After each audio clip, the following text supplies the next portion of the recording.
Now we'll see the difference between osmosis and diffusion. In the first thing we have osmosis, and the next we have diffusion, and we'll see the difference. Now let's look at the diffusion part. In this diffusion part, you have two kinds of particles, whatever they could be. You have these purple particles here, and you have the blue particles. And if you see, there's unequal concentration. Here, there is high concentration of one, they're separated. Once this membrane is removed, you find these particles, the purple particles, begin to move into this area, while the blue particles begin to move in this area. Here there is from the high concentration to the low concentration. But both the particles intermix. They may be solid or they may be liquid.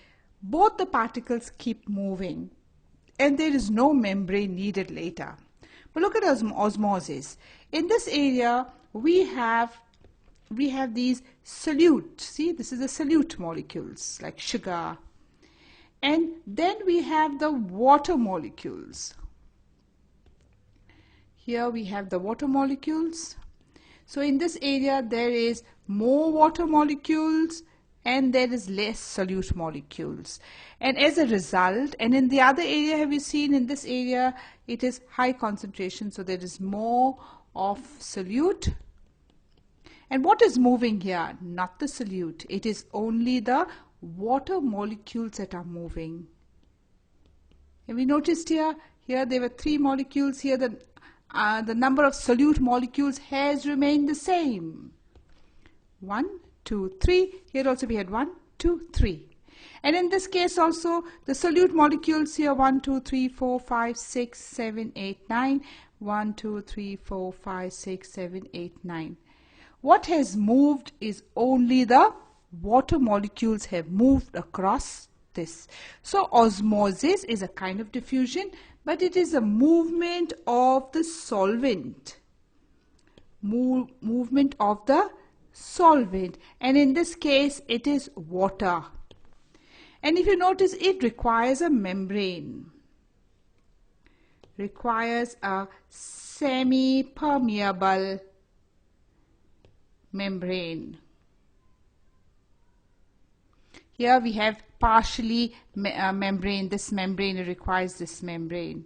Osmosis requires a diffusion. There is no membrane at all required.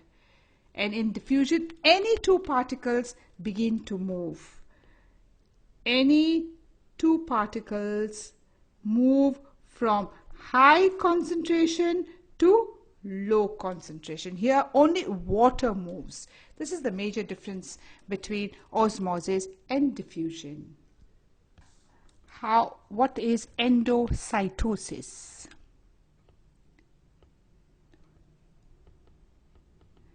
Here we have the amoeba, and this amoeba has the cell membrane. Here the cell membrane. This cell membrane is very flexible. In fact, it is made up of lipids and protein. So you must remember this, okay? The cell membrane is made up of lipids, fats and proteins. It's very flexible. Now when it sees some food close to it, see what happens. It gives out these finger-like projections, and we know they're called, see this finger-like projections? This finger-like projection then envelop the food, and the food is taken inside. This is possible only because this membrane is flexible. And because it is flexible, it can engulf. So suppose the food is here and we have the amoeba here. The amoeba like this surrounds the food. It will surround the food. And then these two will keep moving. The pseudopodia will keep moving towards the food. And then in the end, they fuse together. Here is the food, and you find both these fuse together like this. This fuse together here. This will be removed afterwards. This will fuse, and they will form a vacuole here, like a vacuole. So I've just drawn it again. See, both the pseudopodia are touching one another. Now this wall between them will disappear, will dissolve and it will form a vacuole. Have you seen here the wall has disappeared now and it has formed a vacuole, and in this way it has engulfed the food. Okay, this is called endocytosis.